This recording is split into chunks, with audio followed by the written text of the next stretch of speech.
Back. This is East Coast Adventures with the Dirt and Vert podcast. I'm David. And I'm Matt.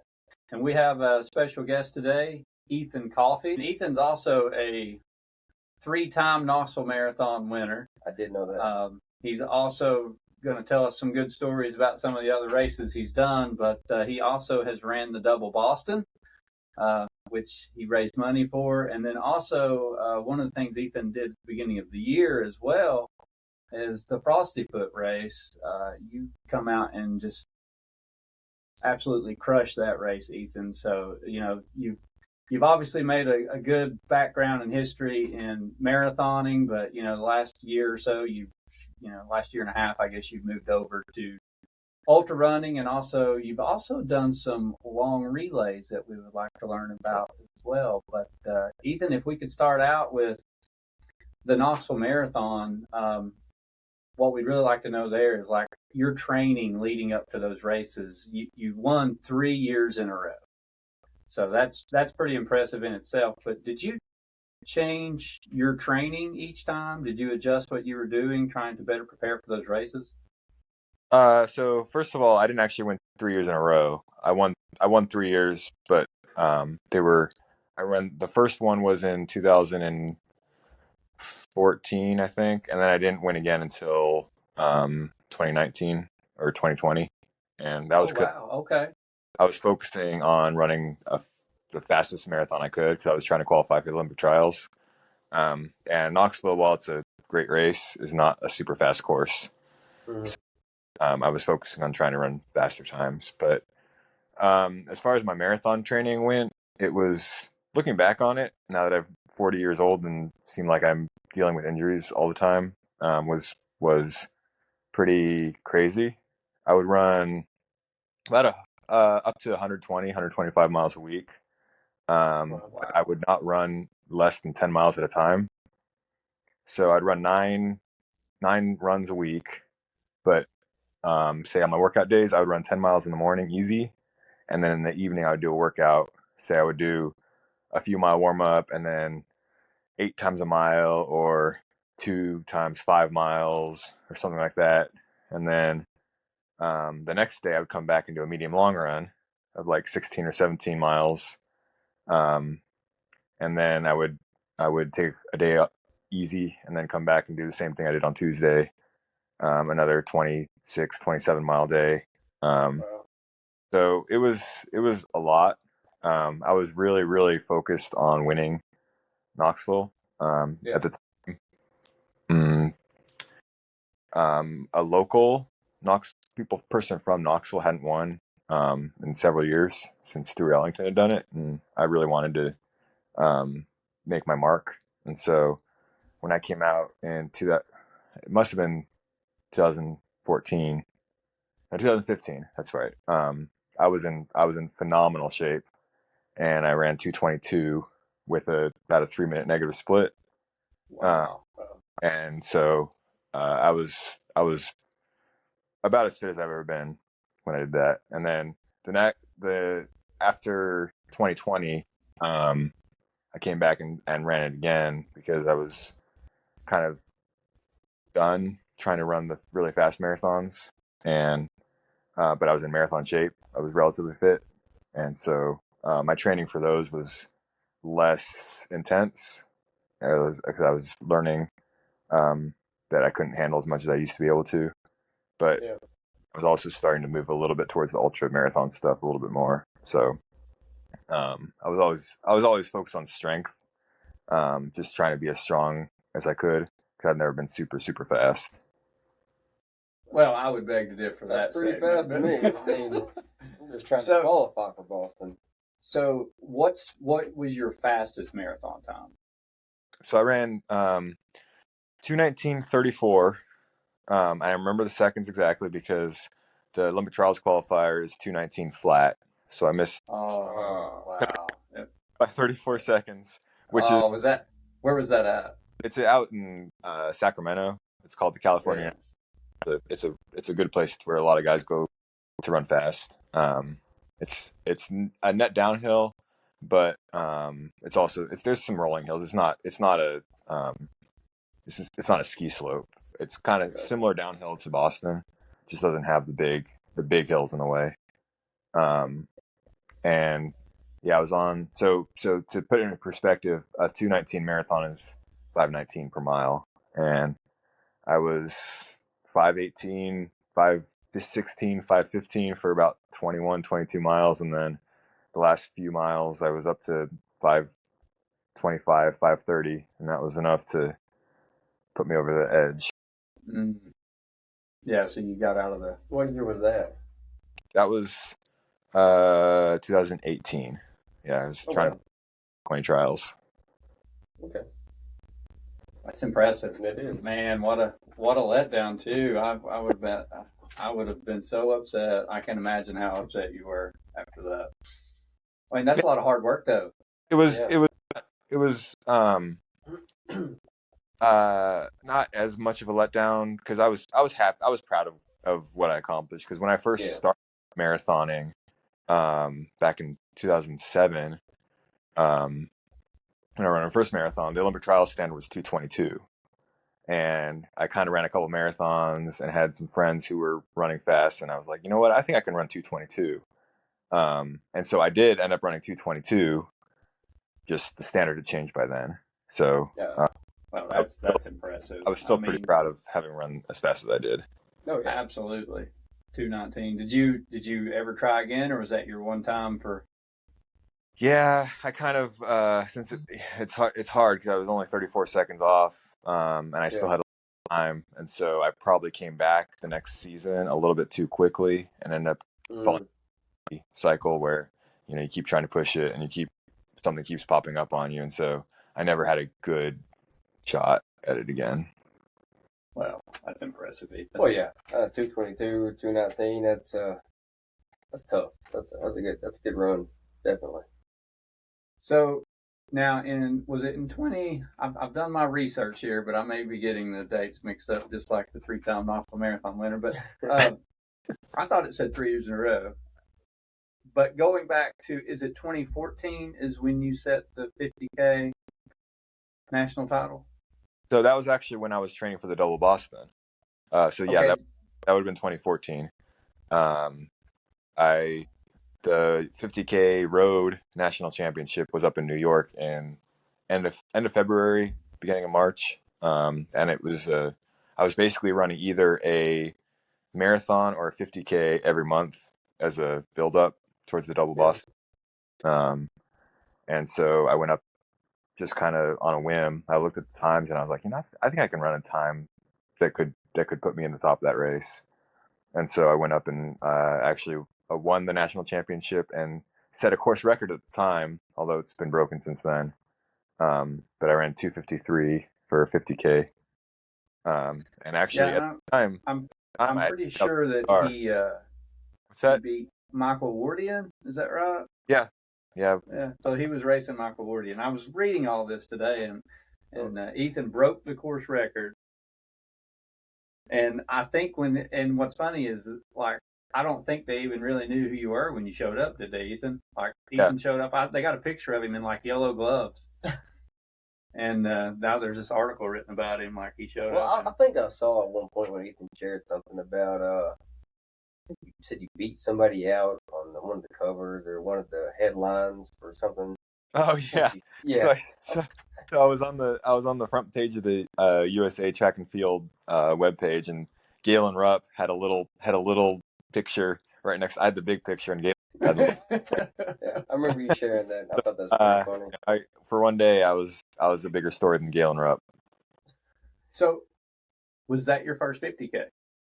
No, actually, my first 50K was at the not the Frosty Foot 50K, but the Frosty 50K. They're different races. It's in Winston-Salem, North Carolina.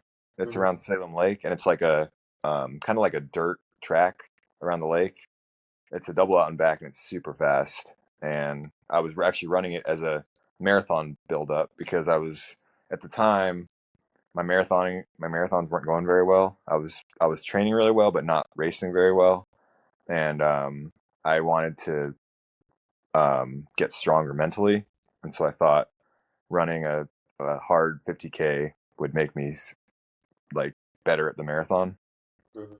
So I went out there and Bob Adams, who you might know down from Chattanooga, big ultra guy, he had run it the previous year and set the record.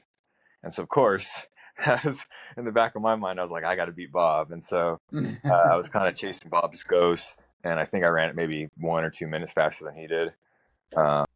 And so that was at the time I had never broken 240 in the marathon, and I came through the marathon at that 50K in like 235 or 236. Oh wow! So it was definitely a big step for me. So that's the Frosty 50K, and it's a lot less technical than the Frosty. Is it still a trail? It's trail, yeah. It's off road, but it's really like a dirt road. It's a Wow. So you got your PR in a marathon on a trail. That's even more impressive. Like at the time, you know, that's awesome. Yep. Pretty good. So you used that training, and let's talk about that 50K real quick. Like, what was did you go there trying to break the course record, or were you just going there to see what you could do? Yeah, both. Again, I Bob still lived here in Knoxville at the time, so I was running with him a lot, and so I knew what he had done the previous year. And in the back of my mind, I was like, if I'm feeling good, I think I can. I knew the paces, and I was out at 6-minute pace or whatever, and I got through half 25K and felt comfortable, and so I just kept it up. But yeah, the goal really was initially the A goal, or the main goal, was just to run a 50K strong, and the B goal, the secondary goal, was to try to see if I could break the course record. Nice. And you did. So you go through your marathon block, and you do this 50K, and you've been doing a marathon a month to get ready for this double Boston. So tell us just a little bit about this double Boston, and from what I saw, you did this to raise money as well. So it was more than just wanting to do something. You were raising money. So can you tell us a little bit about that? So the Boston bombing happened in 2013, and so I'd gone to Boston every year for maybe 3 or 4 years in a row, and it's great. I love the race, but it was just it's a lot. It's a great experience if you can do it. I definitely highly recommend it. But the logistics, the money, everything else, and so I'd stopped going, and then I was at work at ORNL on Marathon Monday, and like the news of the bombing came through and just absolutely devastated me. Like I couldn't believe someone would attack that, like the pure joy of that race. And so at that moment I said I was going to go back, and I wanted to do something, but as I'm fast for regionally I'm good, but I'm not like, I'm not going to make headlines with how fast I am. So I knew I was strong. I'd been doing a lot of miles, and I knew I could run 52 miles. And I thought, well, I can actually get people to pay attention to what I'm doing and maybe do more for somebody by doing the double Boston. And so I was raising money for, it was the Be Strong, Stay Strong Fund, which was a couple of local people here who had been actually cheering their mom on, who was running the marathon, and they were involved in the bombings, and they were both injured, and so I was able to. This was before all the the online charity apps and stuff. So I had to kind of do it on my own. I had like an app where people would pledge money, and it was based on how fast I ran to give me more motivation. I remember the goal was 6 hours, so I wanted the 2 marathons back to back in under 6 hours, and so I started at 7 a.m. and the race, I was in Corral A or Corral 1, Group A or whatever, so they were starting at 10 o'clock, and so I knew I had to get up from the finish to the start in less than 3 hours. So that gave me a little bit of motivation. And so I got up there in 2:48, and I had 12 minutes to get in my corral and get a little bit of food and a little bit of drinks, and then head back down the road. And then my second marathon was 3:11. So my total time, running time, was just under 6 hours. Although if you include the stoppage time, it was a little bit over 6 hours. But yeah, so I asked people to send the money directly to the charity based on how much they pledged, and according to the pledges, it was around $10,000. But I never saw the money, so I got where it was going. So on the double, is that something you came up with, or is that something that they had? So I had never heard of it before. Okay. There's people that do it every year. Actually, I was on my way up, and I passed Dean Carnazzi's, and he had started like 2 hours before me. Oh, really? He started at 5 a.m. and I started at 7, and I passed him at, I don't know, mile 23 or 24, because he was on his way up too. So there's a group that does it every time. I wish Java had been around at the time, because I probably have the segment record on the double Boston, but there's no way to prove that. But Ethan said earlier he's not fast, right? Well, he's not Is that fast. what Ethan said? What is it? He passes a guy 2 hours after he starts. That's awesome. Pretty fast to me. So how long did it take to recover from that? Because I mean, running 2 marathons back to back, that's not like going out and running your typical 50K. I mean, And those were fast marathons. They weren't just like long training runs. Those were fast. So funny story about that. I'm going to have to send this to my friend Andy Baxa, who's also a very good runner in his own right. We were racing the Dogwood 5K down on Cherokee Boulevard Saturday after the double Boston. So I come back from Boston. I'm sore. I don't run at all. My quads are beat up, and I show up on Saturday morning, so 4 or 5 days after the double Boston, and I may have warmed up a few minutes, and I get my racing flats on, and I take off, and I just get out of the box fast, because I know if I'm going to beat Andy, I'm going to have to just run as hard as I can, and I ended up running 15:18 5K, like the double Boston, and that was the weekend after. yeah. Jeez, just a few days. That thing's on a Monday. How bad did that hurt afterwards? I would imagine, or during. Did you feel anything, like any pain wise? It was painful, yeah, but I knew Andy was back there hunting me down, so So I just did you win? Did you win that one? I beat him, yeah. What did he say after he saw you at the finish line? Oh, I think I think he was not too happy about it. Yeah, I wouldn't be either. So, No. and also, if you started a marathon 2 hours before me and passed me, I would be happy about that.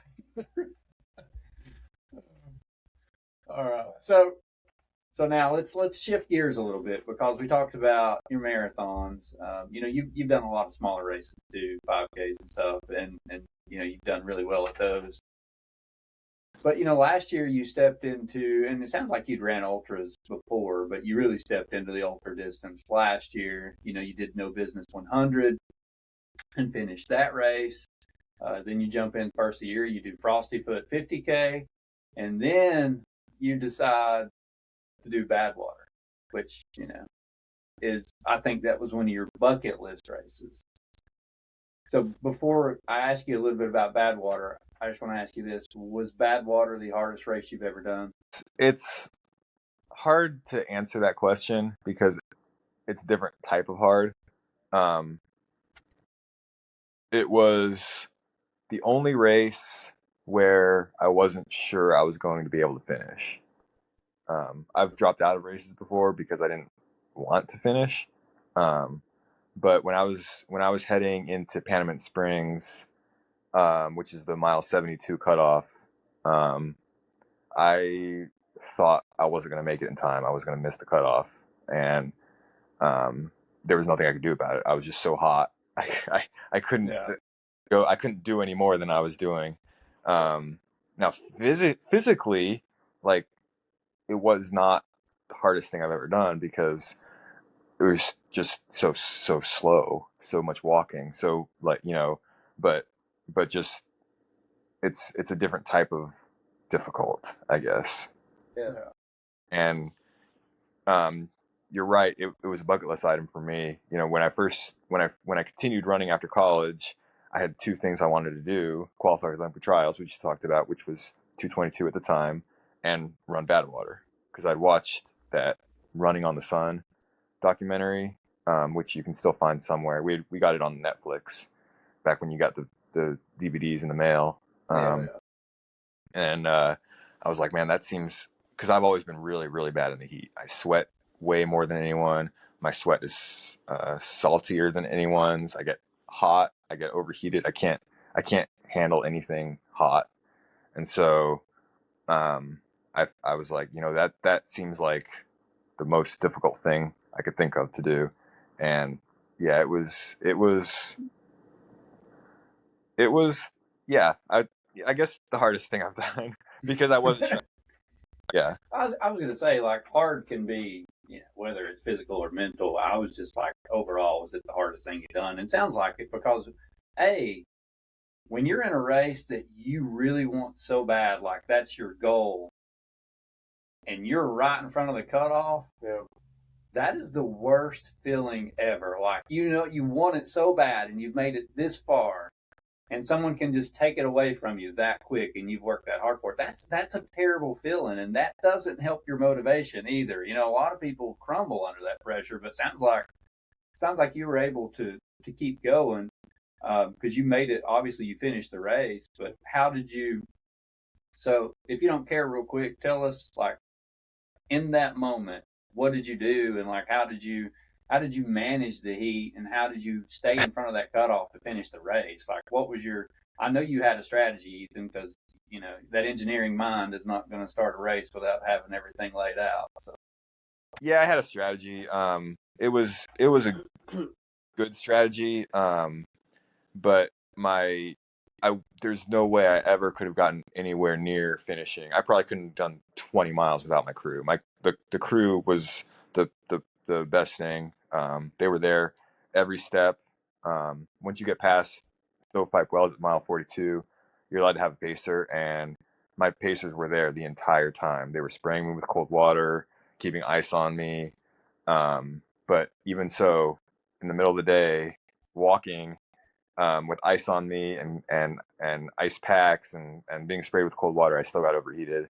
And coming down into the valley, where Panamint Valley, where the next cutoff is, I was getting sick. I was getting nauseous. I had to keep stopping, and I remember just sitting there, watching the time go by, and I was nauseous. I couldn't keep anything down, and they were trying to cool me off, and I was doing the math, and I was like, guys, I just need to go. I need to, whatever happens, I'm just gonna walk, and hopefully we can start, getting fuel in me, and because otherwise there was no way I was gonna make it. And I think I got in there maybe like 30 minutes below the cutoff, which is enough. Yeah. You're out there and you're not able to run, and you're going slow. Those minutes go by fast. were you DFL? No, Yeah. I was DFL at the mile 90 checkpoint, at the top of the second mountain. I was in last place, and then I passed a few people on the final climb up Mount Whitney, and a couple people behind me I think dropped out. So I think there was 87-ish, 87, 88 finishers out of 100, and I was like 82nd. So, what's this Ethan Coffey heat rule that I've heard about? I've heard it mentioned that at The a Coffey couple line. places. Yeah. Yeah. What is that?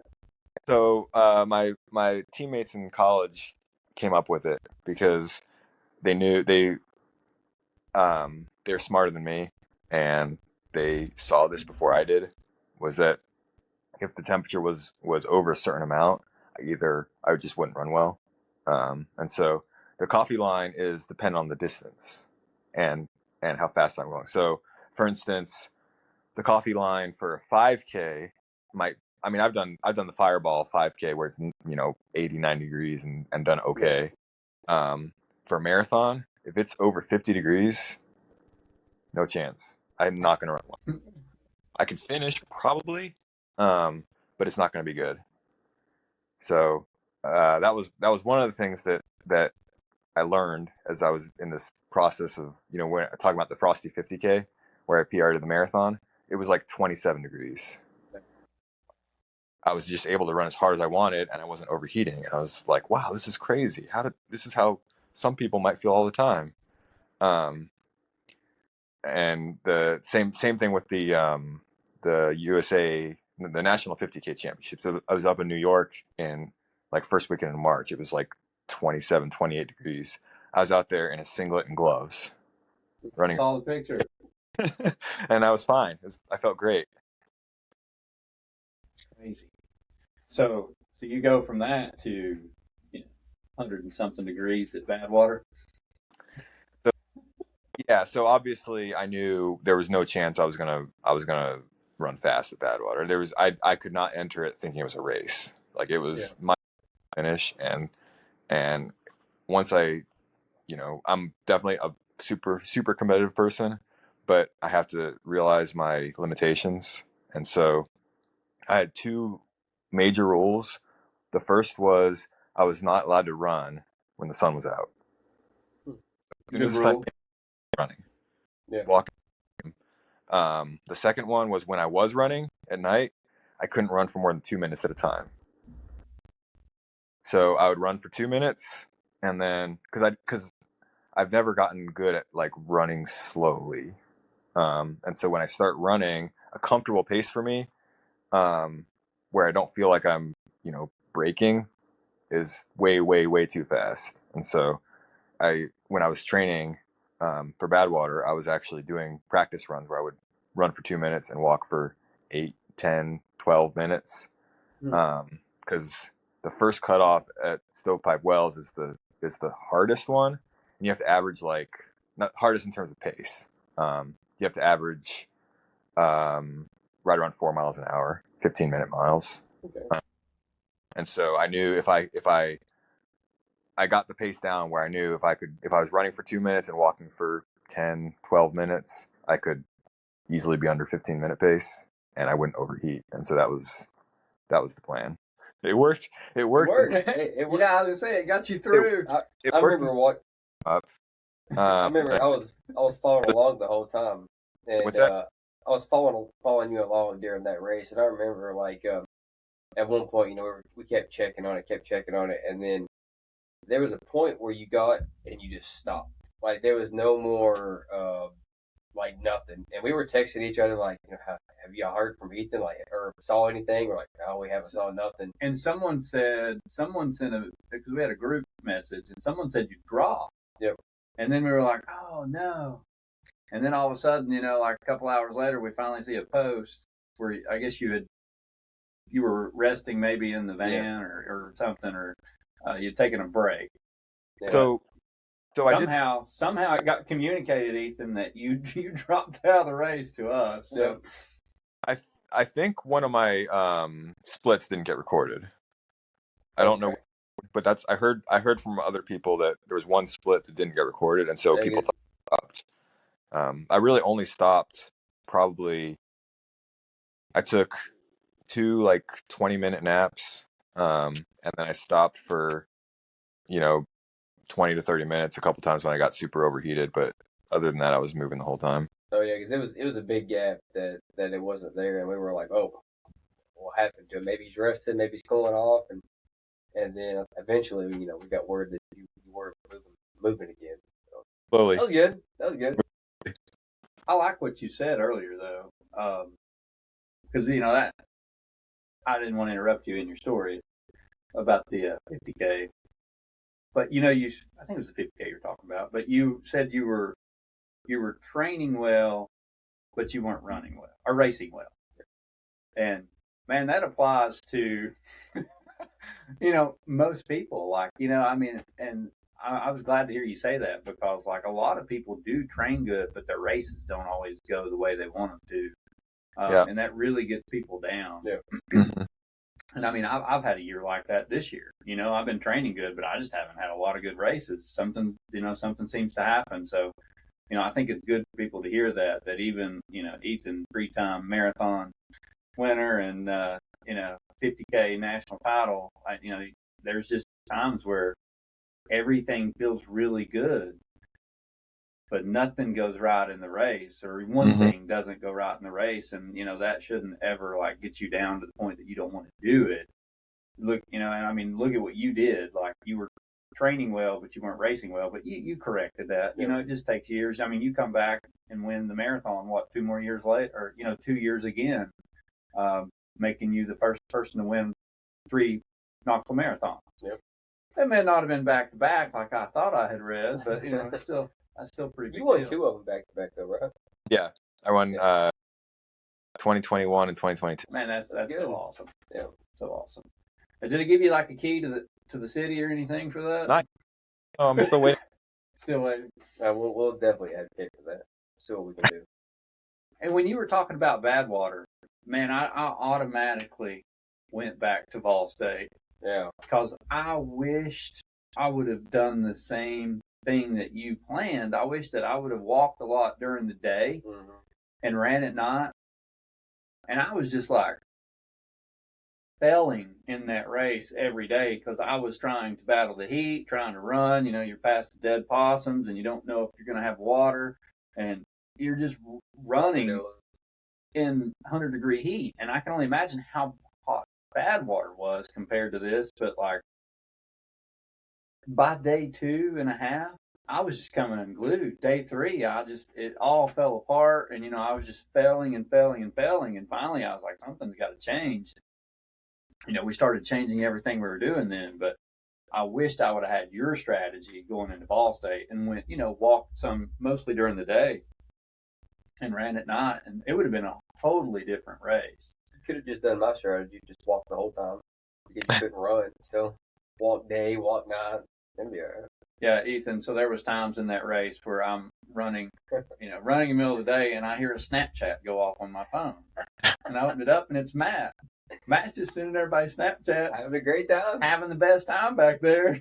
Hey, it's hot. I'm not running in this. It was, man, I'm drenched. Like, I'm just, the whole thing is just drenched. I can't run in that. I mean, I'm already overheating by just walking. Running ain't happening. So, yeah, Snapchat, send everybody updates. Good time. There you go. If I had service in Death Valley, I would have done the same thing. Yeah. So did your crew run any with you, or did they just strictly crew you? Oh yeah, no, they were there from mile 42 to mile 134 because I for the last mile, I wanted them to get up to the finish line so they could cross the finish line with me. How many was in your crew? 3. Yeah, and they were there the whole time. One of the guys that crewed you, did he ran it before, right? Or did he run it again this year? No.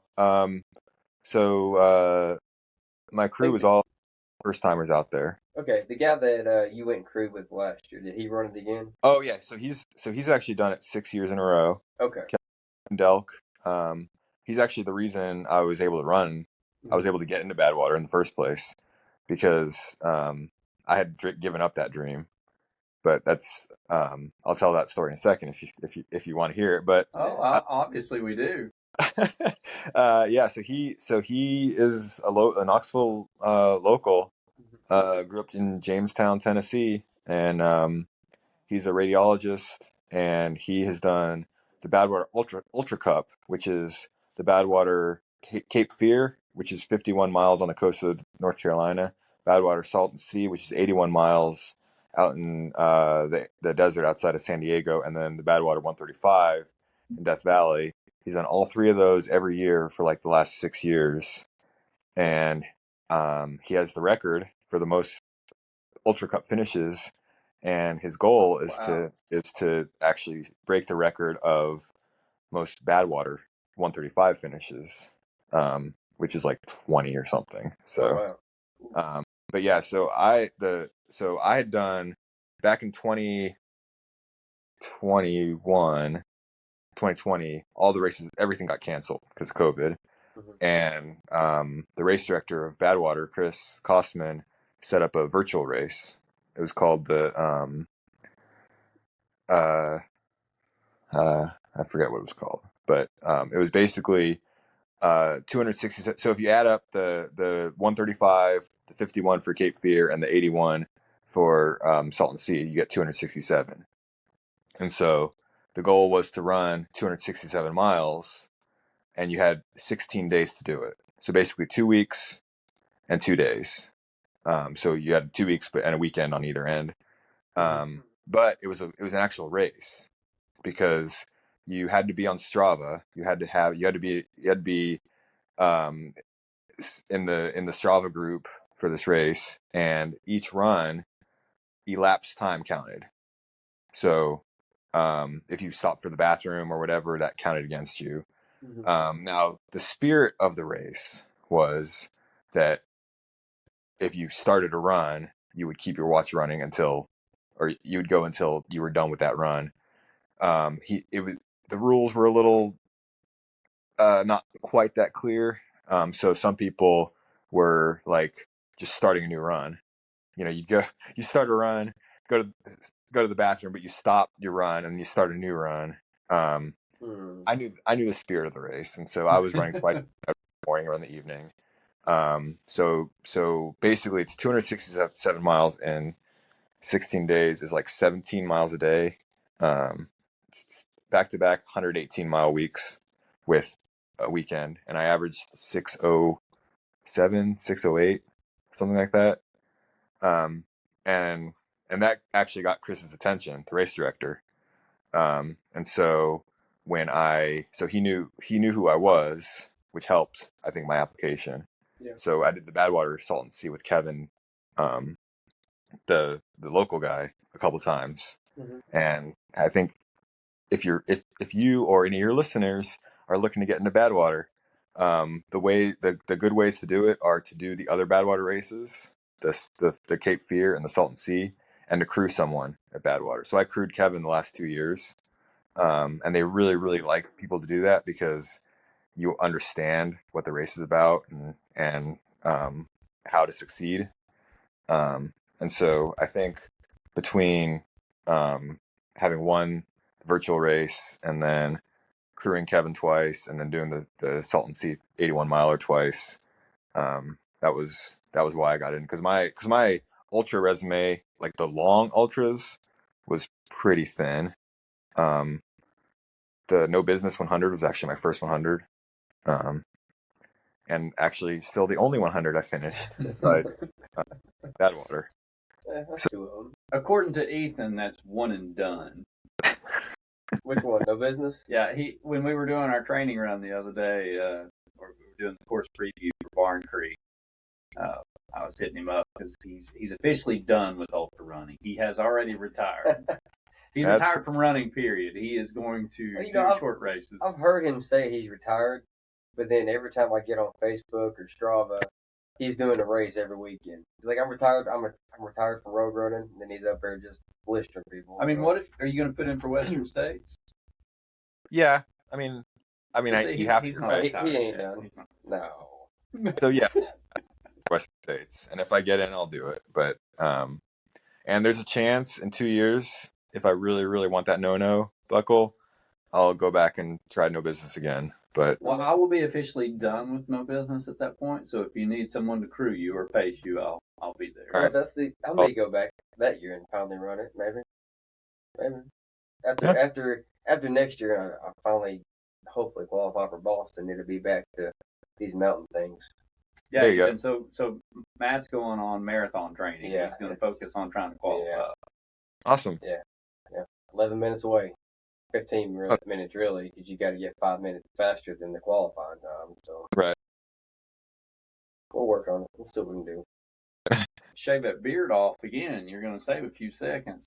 Keep telling him, man. I braid it. I'm not shaving. I'm braiding. So Ethan, tell us about this very last one we want to talk about here, and then we'll move on. But there was Blue Ridge Relay that you just did. Hood to coast. Or Oh, was it Hood to Coast. Hood to Coast? Yes. Sorry, I have done Blue Ridge a few times, getting but confused here. I've read too much stuff. You read too much. It's been a few years. Yeah, Hood to Coast. That's the one I wanted to talk about. That's your most recent one, correct? Mm-hmm. Yeah, I had meant to retire after Badwater, and then I told everyone that I was on this Masters Knoxville Track Club team that was going out to Hood to Coast, and we had run out at Hood to Coast. It's a huge relay, 1,200 teams from the top of Mount Hood to Seaside, Oregon. It's incredible, and we had run out there a few times in the late 2000s when we were young and fast, and we beat the Nike team one year. We won, and we got second and third a couple times, but last year, a couple of guys who had been doing it in the past said, a bunch of us are 40 now. Let's see if we can get a Masters team together. And I was like, yeah, I'm turning 40 next year. I'll join. And then I forgot about it. I'm trying to recover from Badwater, and I realized that I've Hood to Coast in like 5 or 6 weeks, and I need to actually try to run fast. And so I went from walking as my training to trying to run some decent fast times again, and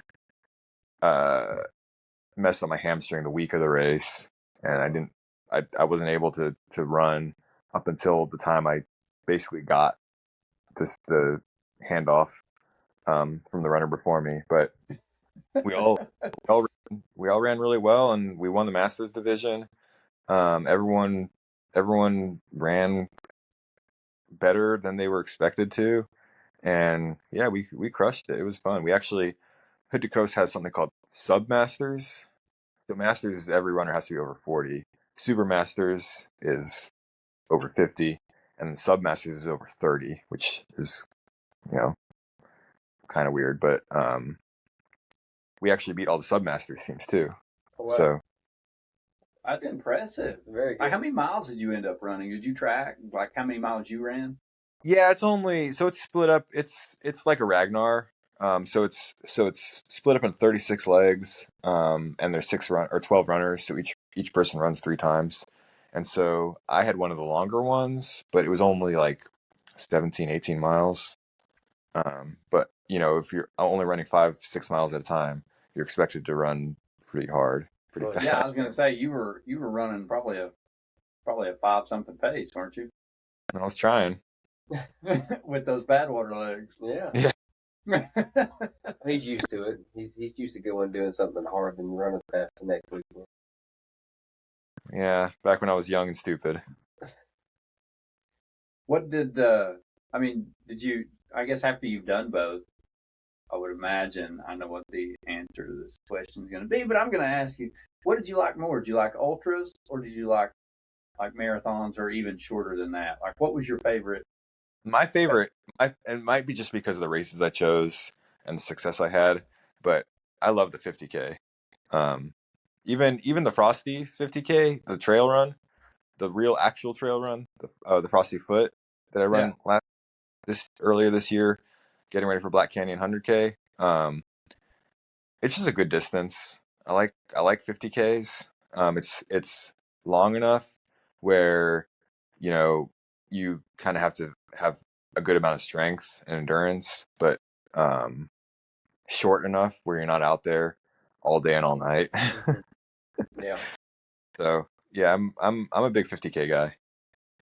Well, and you did well at Black Canyon 100K too this year. I finished. It was definitely better than I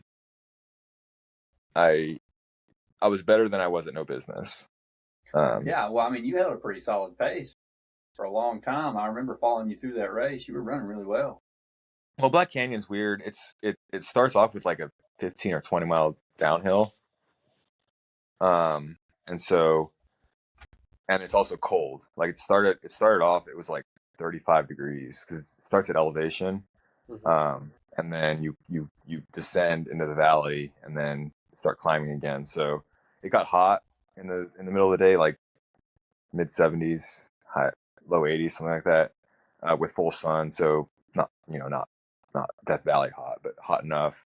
But yeah, people at that race go out crazy fast. I was running, down the hill in the first 15 miles at 7:30 pace, and just people were just flying by me. It's like, this is 100K, guys, slow down. Coming from the guy that runs fives. Yeah, No, that'll work. I'll get there one day. Yeah. If I ran 5-minute miles, I might be able to run a 5K. That's about it. I'd pass out after that. I couldn't imagine doing a marathon. So does that mean you're coming back to the Covenant next year, or are you done marathon in general? Oh, you're looking for some sort of an announcement here, aren't you?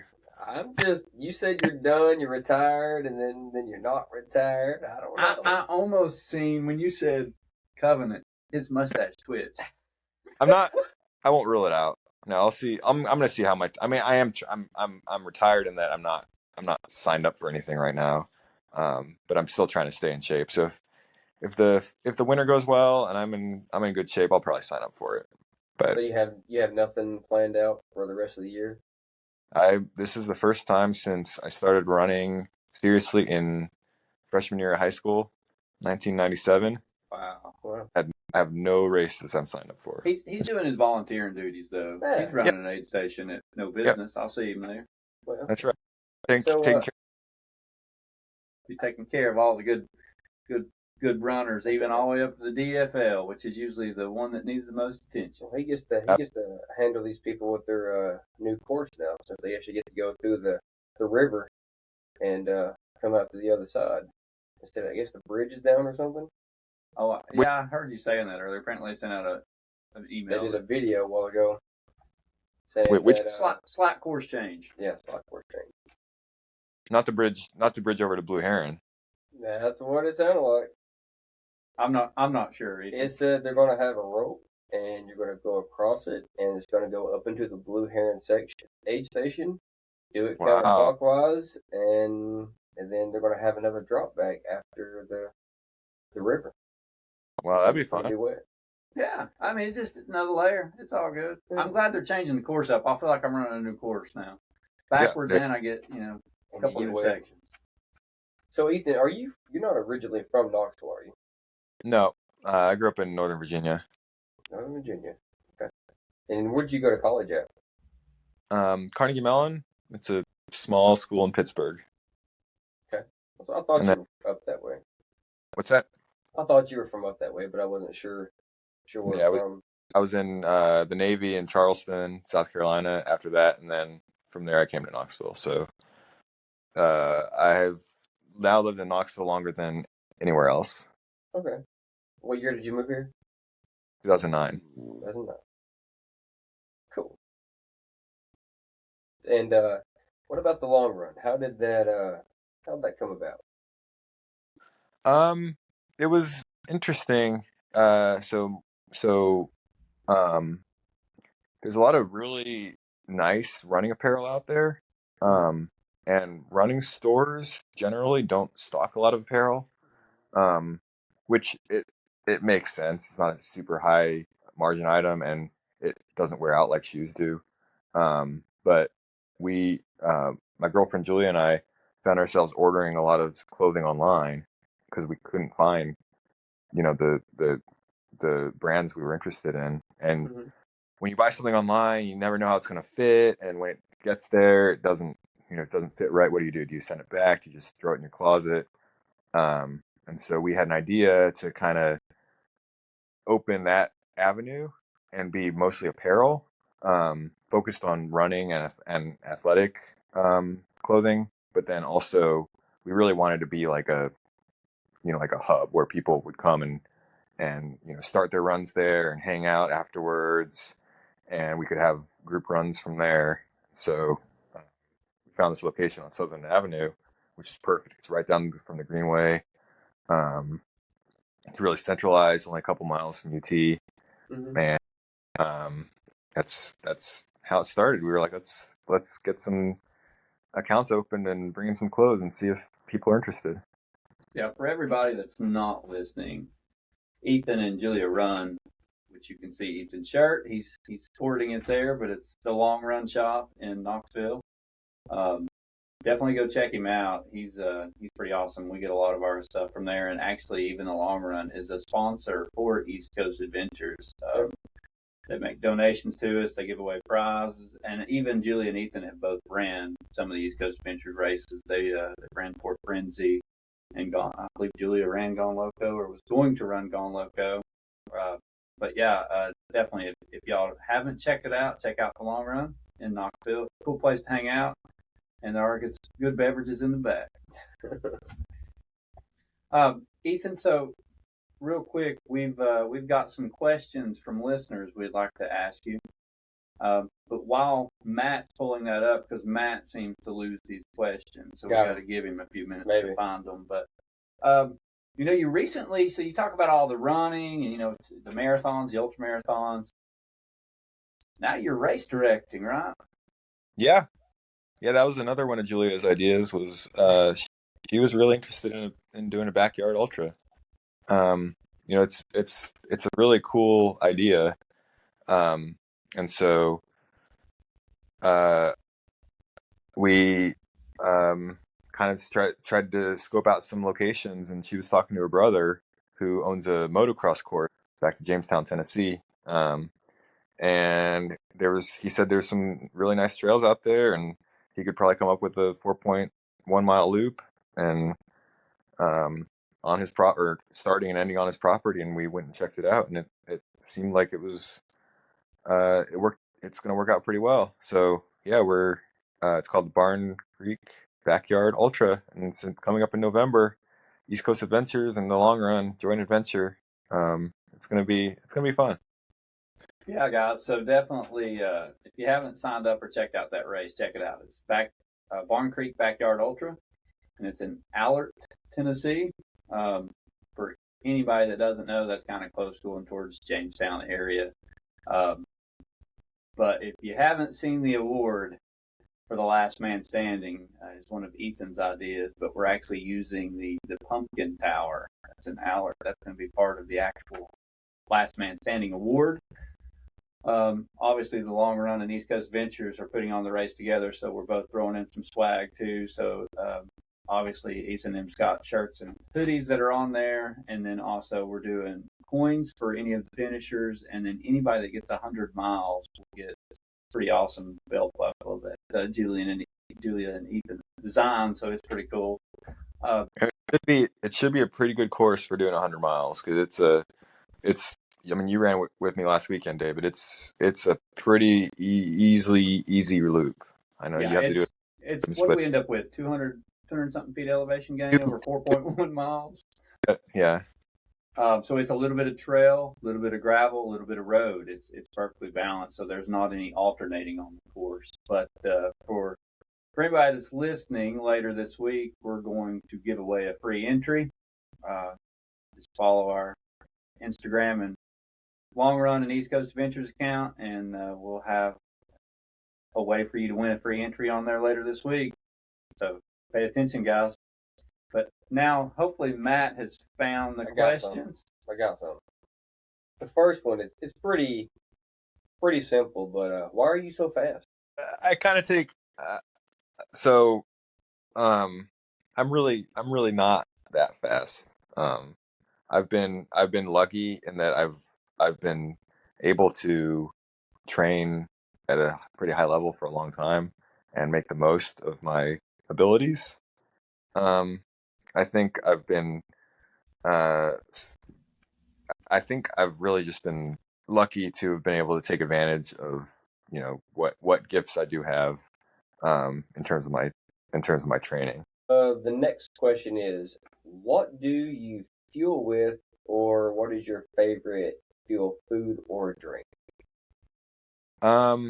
So I would say short races and hard efforts, I like spring, the gels. That's my go-to for marathons, 50Ks. The awesome sauce is my favorite. For longer stuff, like peanut butter and jelly sandwiches. I I live for Mountain Dew, um, Snickers bars, oatmeal cream pies. Yeah, that would get me there. That's definitely ultra running food right there. The next one is how did you heat train for Badwater? So I was. It wasn't. It unfortunately didn't get super hot here.